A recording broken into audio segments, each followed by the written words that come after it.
अब से कुछ देर पहले ही एक रैली को संबोधित कर रहे थे प्रधानमंत्री नरेंद्र मोदी। पश्चिम बंगाल के ठाकुर नगर में ममता के गढ़ में जाकर ही प्रधानमंत्री मोदी ने हिंसा फैलाने का भी आरोप लगाया।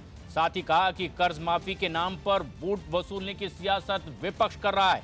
ऐसे में उन्होंने देश के टुकड़े करने का आरोप कुछ पर लगाया और कहा कि इसके बाद कई लोगों की जिंदगी भी बर्बाद हुई है। दीदी हिंसा पर क्यों उतर आई है?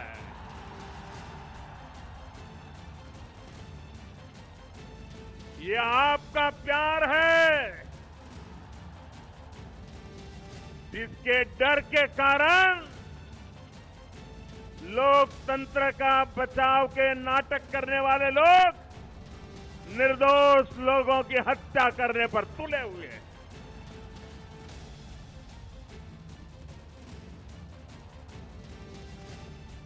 मैं बता रहा था, जैसा कि कल मैंने कहा कि ये बजट तो एक शुरुआत भर है। चुनाव के बाद जब पूर्ण बजट आएगा तब किसानों, कामगारों, युवाओं के भविष्य की तस्वीर और स्पष्ट हो जाएगी। कल एक ऐतिहासिक कदम उठाया गया है। देश के इतिहास में पहली बार किसानों और कामगारों के लिए बहुत बड़ी योजनाओं का ऐलान किया गया है। कल बजट में जिन योजनाओं की घोषणा की गई है उनसे देश के 12 करोड़ से ज्यादा छोटे किसान परिवारों को, 30-40 करोड़ श्रमिकों को, मेरे मजदूर भाई बहनों को और 3 करोड़ से ज्यादा मध्यम वर्ग के परिवारों को सीधा लाभ मिलना तय है। ना कोई सिंडिकेट टैक्स, अब कोई सिंडिकेट टैक्स को घुसने नहीं दिया जाएगा। ना कोई बिचौलिया, ना कोई अड़चन, सीधे बैंक खाते में पैसा जमा होगा। अब आपको समझ आने लगा होगा कि मोदी बैंकों में खाते खुलवाने पर इतना जोर क्यों दे रहा था। आपको मैं विश्वास दिलाना चाहता हूं, हिंदुस्तान आजाद होने के बाद उस समय देश के टुकड़े कर करके देश को आजाद किया गया और देश के टुकड़े किए तब जो लोग जहां थे उनको लगा कि चलो भाई जिंदगी वहां भी गुजारा कर लेंगे, लेकिन सांप्रदायिक दुर्भावना से वहां पर लोगों पर जुल्म हुए, अत्याचार हुए और परिणाम स्वरूप लोगों को वहां अपने अपने उन देशों को छोड़ करके आना पड़ा। किसी को अफगानिस्तान से आना पड़ा, किसी को पाकिस्तान से आना पड़ा, किसी को बांग्लादेश से आना पड़ा, कभी हिंदुओं को आना पड़ा, कभी सिखों को आना पड़ा, कभी जैनों को आना पड़ा, कभी पारसियों को आना पड़ा। समाज के ऐसे लोगों को हिंदुस्तान के सिवाय कोई जगह नहीं है। ऐसे लोगों को हिंदुस्तान में रहने का अधिकार मिलना चाहिए कि नहीं मिलना चाहिए? सम्मान पूर्वक रहने का अधिकार मिलना चाहिए कि नहीं मिलना चाहिए? ऐसे लोगों का कोई गुनाह है क्या? और इसलिए मेरे प्यारे भाइयों बहनों, हम नागरिकता का कानून लाए हैं। मैं यहां के टीएमसी पार्टी को कहता हूं कि आप नागरिकता के कानून का समर्थन कीजिए, पार्लियामेंट में पारित होने दीजिए। ये मेरे भाइयों बहनों को उनका अधिकार मिलना चाहिए। देश के टुकड़े हुए इनकी जिंदगी आपने तबाह की है। तो पार्टी को क्या मौका दे सकती है, इसका अगर कोई उदाहरण ढूंढना है तो कहीं दूर जाने की जरूरत नहीं है। मैं आपके सामने खड़ा हूं मित्रों। ये भारतीय जनता पार्टी के अलावे कहीं संभव नहीं। देश भर की पार्टियों में, ज्यादातर पार्टियों में पार्टी के अध्यक्ष और प्रधानमंत्री पद के प्रत्याशी परंपरागत वंश, परंपरागत परिवार से ही पिता गए, बेटा आ गया, बेटी नहीं है तो बहू आ गई, बहू नहीं है तो बेटा, बेटे के बेटा आ गए। भारतीय जनता पार्टी एक गरीब से गरीब चाय बेचने बेटे को इस देश का प्रधानमंत्री, ये हमारी पार्टी की विशेषता है। और इसीलिए जब मैं देश भर के बूथ अध्यक्षों के और ऐसे 9 शक्ति अलग अलग नाम रखे,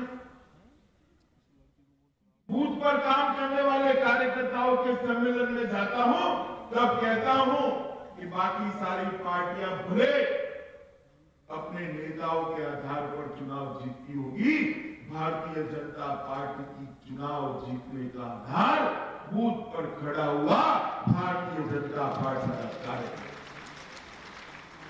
कई विजय मैंने देखे हैं मेरे जीवन में, असंभव लगते हुए चुनाव को भारतीय जनता पार्टी के कार्यकर्ता ने प्रचंड विजय के अंदर परिवर्तित करने का काम किया है। उत्तराखंड और उत्तर प्रदेश इसका उदाहरण है मित्रों, इसका उदाहरण। और हमने कहा था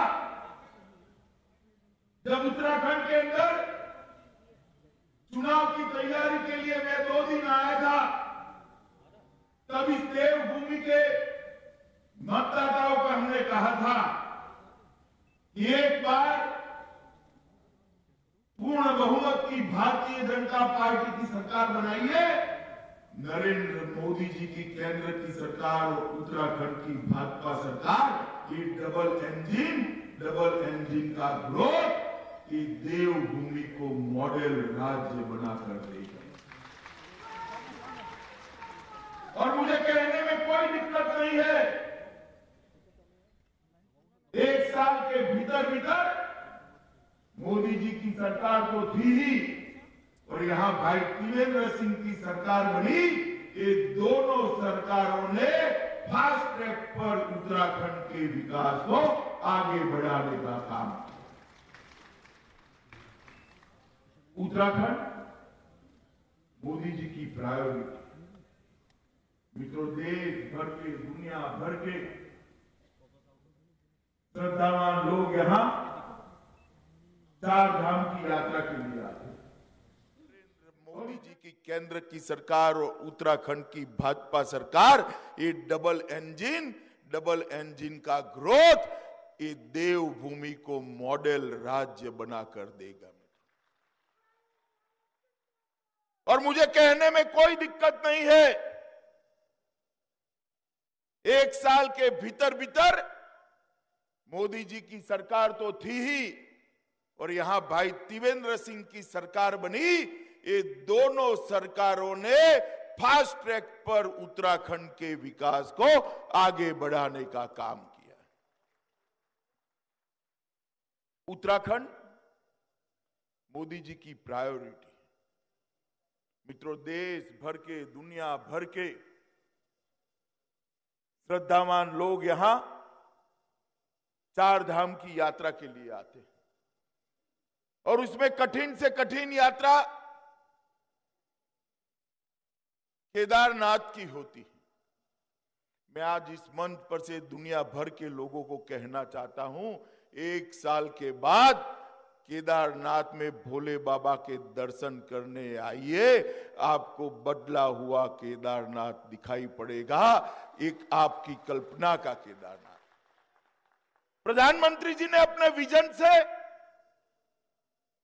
केदार तीर्थ का कायाकल्प करने का काम किया है, और मुझे मालूम है केदार तीर्थ के कायाकल्प से देश के करोड़ों लोगों के मन के अंदर शांति और श्रद्धा का दीप प्रज्वलित होता है। एक केदारनाथ सिर्फ यहां पर बैठे हुए देवभूमि के कार्यकर्ताओं की श्रद्धा का केंद्र नहीं है।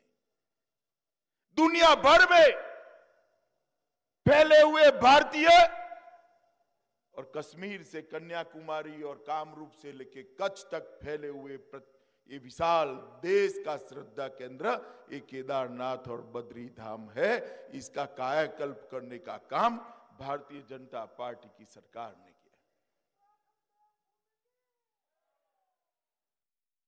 कठिन परिस्थिति, विषम मौसम, ये यात्रा बहुत कठिन होती थी। प्रधानमंत्री जी ने सरकार बनने के साथ ही इसका प्लानिंग कर दुनिया भर से road construction Bharatiya Janata party की नरेंद्र मोदी सरकार ने की। और देश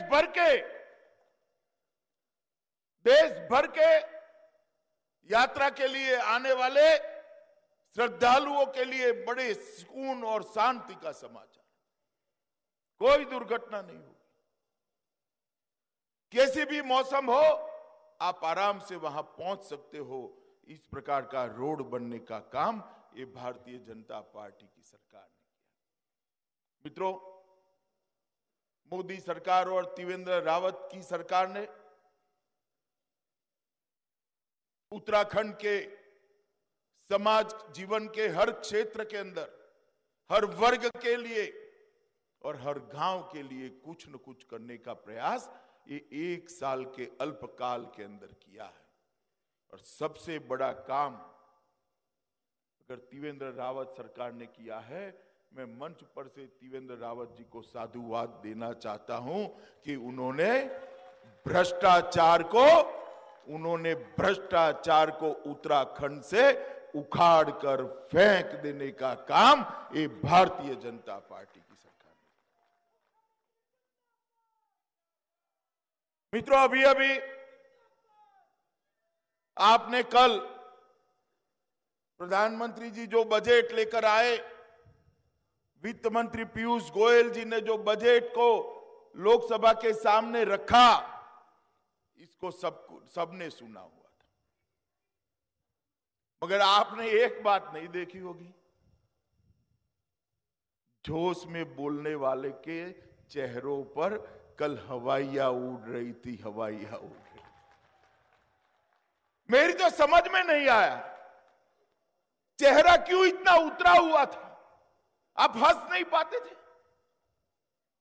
जनता के लिए जो अच्छी घोषणाएं होती थी, तनिक में थपथपा लिया होता, किसान खुश होता, मजदूर खुश होता, मध्यम वर्ग का व्यक्ति खुश होता कि इससे आपको भी आनंद हुआ है। मगर विपक्ष के नेता और कांग्रेस के अध्यक्ष के मुंह से नूर गायब हो गया था। अरे भाई, राजनीति चलती रहती है। देश के गरीब किसान के भले के लिए अगर मोदी सरकार योजना लेकर आती है, आप मुस्कुरा नहीं सकते हो। आपका लक्ष्य क्या है? राजनीति में सत्ता प्राप्त करना लक्ष्य है या गरीब किसान का भला करने का लक्ष्य है? मित्रों, जब मोदी जी ने घोषणा की छोटे और सीमांत हर किसान के बैंक अकाउंट के अंदर सीधा बिचौलियों के बगैर सालाना 6,000 रुपया जमा कर दिया जाएगा, तब पूरे देश के लघु और सीमांत किसानों में एक खुशी की लहर पहुंच। और कांग्रेस पार्टी इसमें से अलग अलग चीजें निकालने का प्रयास कर रही है। वो कहते हैं ये नहीं किया, वो नहीं किया। मित्रों, देश के 11 राज्यों में किसानों का ऋण माफ करने की घोषणा हुई है। आपने भी 2009 में किया था।